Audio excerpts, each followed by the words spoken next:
देखिए, पहले तो मैं प्रधानमंत्री जी को, अमित शाह जी को और पूरे पार्लियामेंट्री बोर्ड को धन्यवाद देता हूं कि उन्होंने भरोसा जताया है और मुझे पुनः मौका दिया है कि मैं गाजियाबाद संसदीय क्षेत्र की जनता की सेवा कर सकूं। मुझे पता है कि पिछले 5 साल में किस मेहनत से, किस लगन से मैंने काम किया है और मैं उसी लगन से काम करता रहूँगा। 2014 के अंदर मन के अंदर ख्याल था कि गाज़ियाबाद पिक्चर जिला गाज़ियाबाद के नाम से जाना जाता है, उससे उभर कर गाज़ियाबाद एक अच्छी जगह के नाम से जाना जाए। वो चेष्टा शुरू हो चुकी है, काफ़ी उसके अंदर काम हुआ है और काम होना बाकी है, बहुत काम होना है। क्योंकि अगर 320 ऐसी कॉलोनियाँ जो पता नहीं किस समय पे निकली, किस बिल्डर से निकली, किस सरकार ने उसमें पैसे खाए, अगर उनको ठीक करना है, उनको नियमित करना, उसमें सब सुविधाएं डालनी है, बहुत धन की भी आवश्यकता है, बहुत काम की भी आवश्यकता है।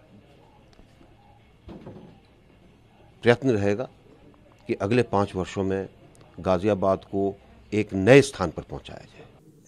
कई लोग मथुरा के चाह रहे थे कि मैं वापस आऊं, मेरे से बहुत बोलते रहते थे, आप ही को आना है, आप ही को वापस आएंगे तो अच्छा लगेगा। लेकिन मुझे इस बार आई हूं वापस, मुझे टिकट जो दिया है उसके लिए मैं अमित शाह जी, मोदी जी और जितने भी इस मीटिंग में बैठे थे उन सबको धन्यवाद करती हूं, क्योंकि उन्होंने वापस मुझे चुना है। और मैं ज़रूर मेहनत करके यहाँ पे जो विकास करना चाह रही थी वो सब करके दिखाऊंगी। एक बड़ा सवाल है, लोग कहते हैं हेमा मालिनी जी अच्छी नेता है पर पॉलिटिशियन नहीं है, लेकिन इस बार आपने दोबारा टिकट देकर ये साबित कर दिया कि अब आप एक अच्छी पॉलिटिशियन भी हो गई हैं। हाँ जी, मैं जो हूँ मैं हूँ।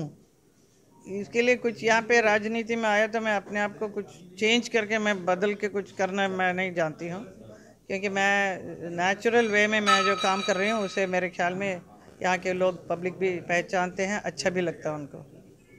आई am not like any other नेतास।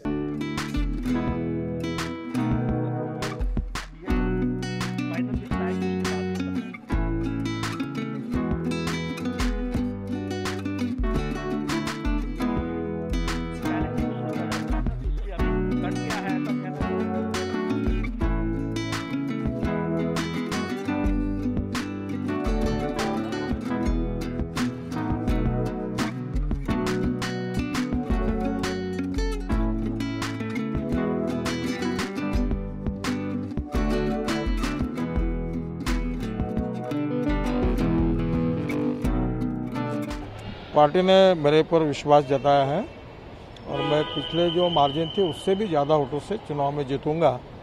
और नागपुर की जनता का मुझे पिछले बार भी समर्थन मिला, इस बार और अच्छा मिलेगा और जो कुछ काम हम कर सके उसमें लोगों में खुशी है और चुन कर आने के बाद और अच्छा काम करेंगे। भारत के अंदर जो इतना बड़ा बदलाव लाने वाली जो भारतीय जनता पार्टी और विश्व की सबसे बड़ी पार्टी के अंदर आपको एक अवसर मिलता है एक बार और देश की सेवा करने का, तो मेरे लिए बहुत बड़ा सम्मान है। मैं भारतीय जनता पार्टी के जो शीर्ष नेतृत्व है उनको धन्यवाद देता हूं। मैं पार्टी के जो कार्यकर्ता हैं जो राजस्थान के और जयपुर ग्रामीण के, उनको धन्यवाद देता हूं और यहाँ के निवासियों को धन्यवाद देता हूं कि कहीं ना कहीं उनका प्रेम, उनका जो समर्थन, उनका जो प्यार था वो दिल्ली तक वो दिखा। बहुत लंबे समय से भारत की राजनीति के अंदर एक ही परिवार के या परिवार से चलती हुई डायनेस्टी राजनीति चल रही थी। उससे जो मेरिट पे जो काम करते हैं, जिनमें काम करने की क्षमता होती है, वो कहीं ना कहीं पीछे रह जाते हैं। लेकिन ये जो बड़ा बदलाव आया है ये पिछले 5 साल में दिखाई दे रहा है।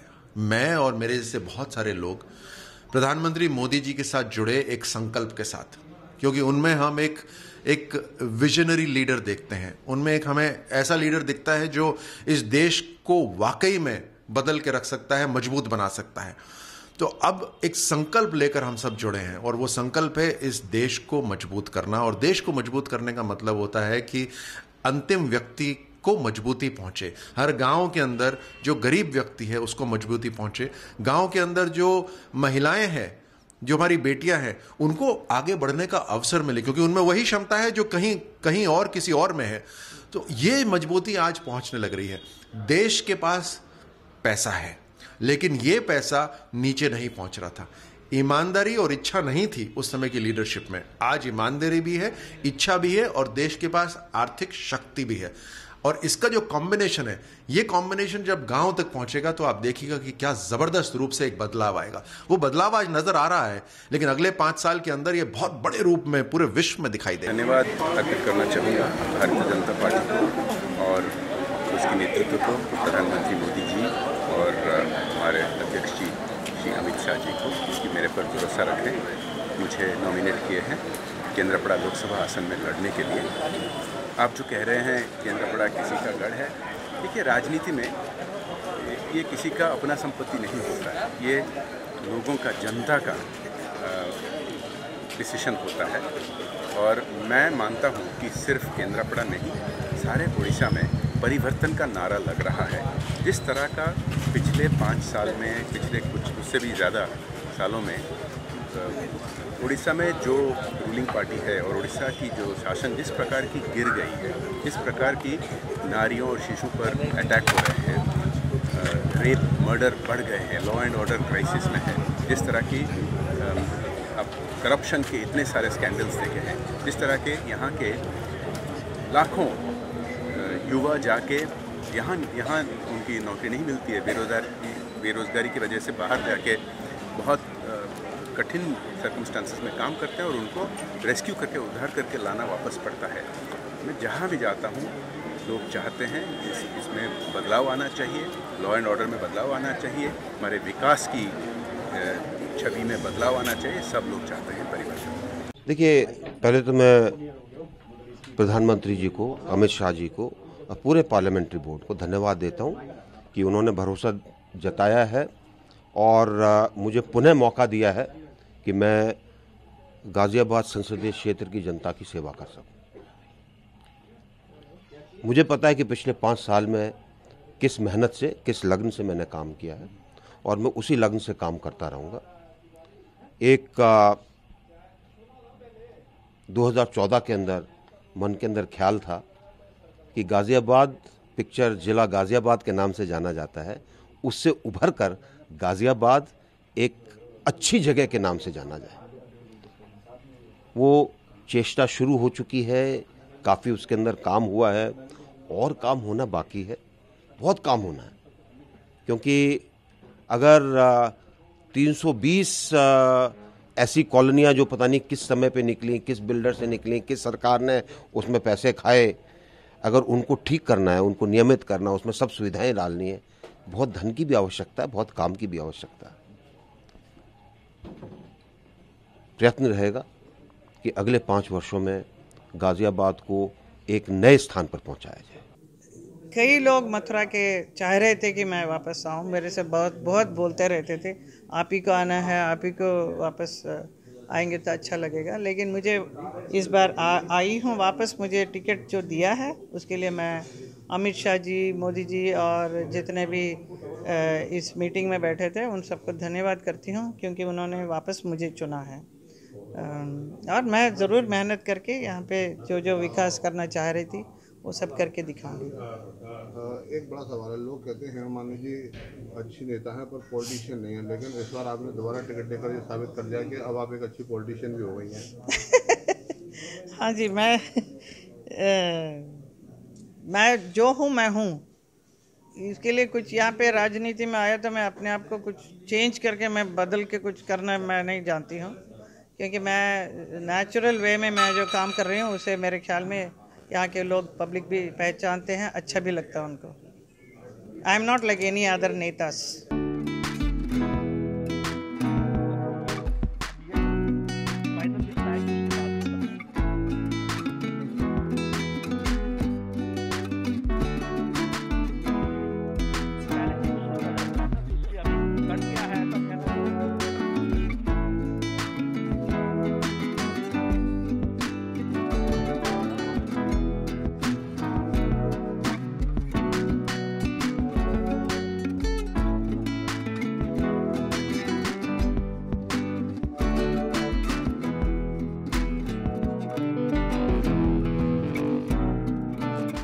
पार्टी ने मेरे पर विश्वास जताया है और मैं पिछले जो मार्जिन थे उससे भी ज़्यादा वोटों से चुनाव में जीतूंगा और नागपुर की जनता का मुझे पिछले बार भी समर्थन मिला, इस बार और अच्छा मिलेगा और जो कुछ काम हम कर सके उसमें लोगों में खुशी है और चुन कर आने के बाद और अच्छा काम करेंगे। धन्यवाद अर्पित करना चाहूँगा भारतीय जनता पार्टी को और उसके नेतृत्व को, प्रधानमंत्री मोदी जी और हमारे अध्यक्ष जी श्री अमित शाह जी को कि मेरे पर भरोसा रखें, मुझे नॉमिनेट किए हैं केंद्रापड़ा लोकसभा आसन में लड़ने के लिए। आप जो कह रहे हैं केंद्रापड़ा किसी का गढ़ है, देखिए राजनीति में ये किसी का अपना संपत्ति नहीं होता है, ये लोगों का, जनता का डिसीजन होता है। और मैं मानता हूँ कि सिर्फ केंद्रापड़ा नहीं, सारे उड़ीसा में परिवर्तन का नारा लग रहा है।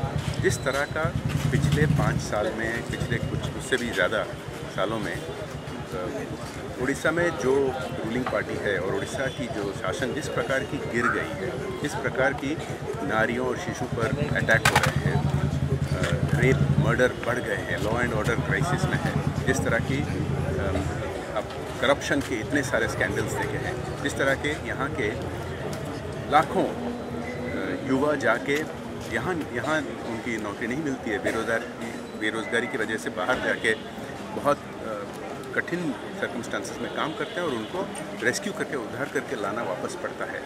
मैं जहाँ भी जाता हूँ लोग चाहते हैं इसमें बदलाव आना चाहिए, लॉ एंड ऑर्डर में बदलाव आना चाहिए, हमारे विकास की छवि में बदलाव आना चाहिए, सब लोग चाहते हैं परिवर्तन। श्री राम गोपाल यादव का बयान राजनीति की तुष्टीकरण की घटिया राजनीति का एक भद्दा उदाहरण। श्री राम गोपाल यादव को सीआरपीएफ के जवानों की शहादत पर प्रश्न खड़ा करने और इस देश के बहादुर जवानों के मनोबल को तोड़ने वाले इस बयान के लिए देश की जनता से माफी मांगनी चाहिए। जब ये देश आतंकवाद के खिलाफ निर्णायक लड़ाई लड़ रहा हो, तब इस प्रकार की तुष्टीकरण के पोषक बयानों के माध्यम से देश के मनोबल को तोड़ने वाले, आतंकवाद को प्रेरित और प्रोत्साहित करने वाले इस प्रकार के बयानों को यह देश कतई स्वीकार नहीं कर सकता। हर हाल में यह देश अपने बहादुर जवानों के साथ खड़ा है। इस देश की प्रत्येक नागरिक ने इस देश के अंदर